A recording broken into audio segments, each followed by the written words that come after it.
Salut les amis, c'est Galifan. Aujourd'hui on se retrouve sur la Manga Session pour un Impose ton manga. En effet, dans le dernier épisode, j'ai été nominé par Isamaru.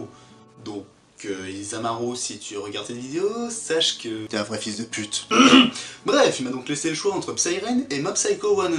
J'ai donc choisi Mob Psycho 100 car il a été fait par One. Pour ceux qui connaissent pas One, c'est normal, il a pas fait de choses très connues. Juste un petit manga qui a eu un peu de succès. Retournez dans votre grotte! Mob Psycho 100 est un manga qui a commencé à être publié en 2012 au Japon par les éditions Shogakukan et dénombre actuellement 11 tomes. Il n'a pas non plus de traduction française officielle. Nous suivons le quotidien de Kageyama Shigeo, alias Mob, un collégien avec des puissants pouvoirs psychiques. Il est l'un des plus puissants de son genre. Cependant, Shigeo a arrêté d'utiliser ses pouvoirs en public à cause du regard des gens. Cet adolescent veut simplement se rapprocher de Tsubomi, sa camarade de classe, et réaliser les objectifs qu'il s'est fixés dans la vie. Mais très vite, d'autres espers, individus au pouvoir surnaturel, vont se dresser sur son chemin. Alors, qu'est-ce que j'ai pensé de Mob Psycho 100?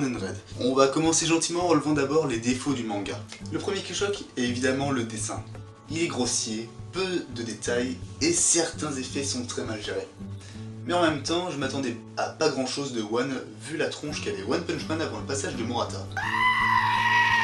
Mais au final, le dessin n'est que secondaire dans son œuvre. Ce qui est le plus important est le scénario. Bah justement, parlons-en du scénario. On retrouve exactement le même problème que dans One Punch Man. Il n'y a rien qui relie les arcs entre eux. Mob sera confronté à plusieurs ennemis pour qu'au final il les batte assez facilement, pour qu'ensuite on passe à l'autre arc sans véritable transition, comme si de rien ne s'était passé. Le seul vrai lien entre les arcs et le personnage de Mob qui constitue le fil rouge du manga.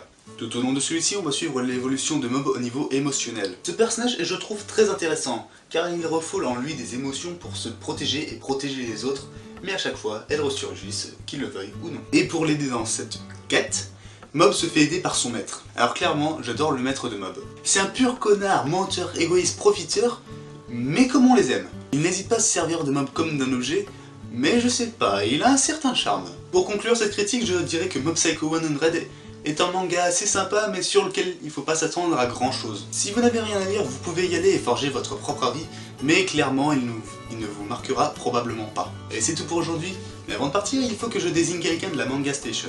Et cette personne ce sera toi, histoire de lire. Je te laisse le choix entre School Days et Dictatorial Grimoire. À toi de choisir. Sur ce, je vous dis salut les amis, c'était Galifan, ciao et à la prochaine.